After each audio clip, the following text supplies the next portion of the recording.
Баршаңызға қайырлы күн достар, сіздермен бірге Назерке. Бүгінгі видеода мен хачапури по-аджарски деп аталатын тағам түрін көрсетемін. Өте дәмді және ерекше тағам түрі. Жасап көруге және дәмін татып көруге кеңес беремін. Өте дәмді тағам. Алдымен ыдысымызға су құямыз. Оның үстіне ашытқы салып, қант салып және тұз салып араластырамыз.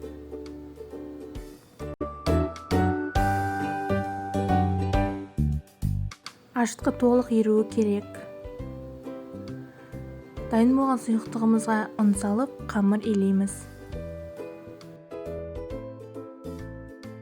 Қамырымыз қаттылау болып иленуі тиіс.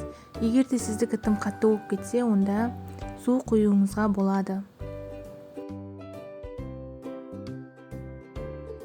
Дайын болған қамырдың үстіне бір ас қасық жемешкі май құямыз.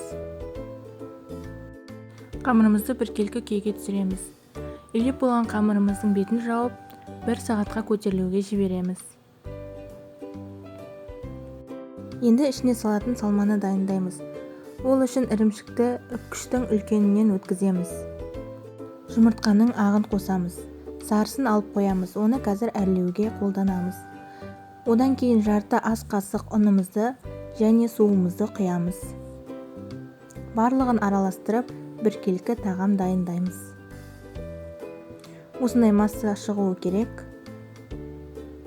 Қамырымыз жақсы болып көтерілді. Енді оның ішіндегі көмірқышқыл газын шығарып, жақсылап тұрып илейміз. Қамырды бірдей етіп, 2 бөлікке бөліп аламыз және оны жаямыз.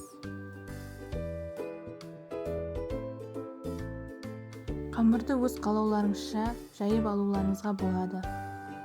Дайын болған қамырды қалбырға орналастырамыз. Қамырымызға салмамызды салып шығамыз.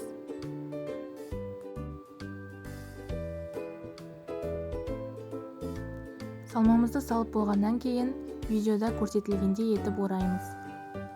Барлық жағы бірдей болуы керек.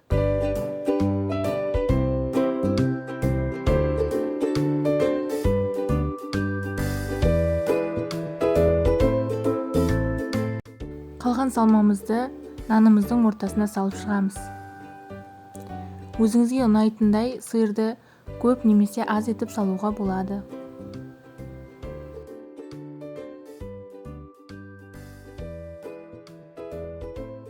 Жан-жағын жаңағы жұмыртқаның сары уызымен әрлейміз және де пеште 150 градуста 20-25 минут пісіріп аламыз.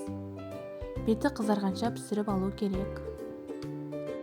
Дайын тағамымыздың үстіне жұмыртқаның сары уызын саламыз. Қалауларыңызға қарай сары майды салуға болады. Осымен біздің тағамымыз дайын, өте әдемі болып шығады. Видеоны соңына дейін көрсеңіз, лайк басып, комментария жазуды ұмытпаңыз. Барлығыңызға рахмет.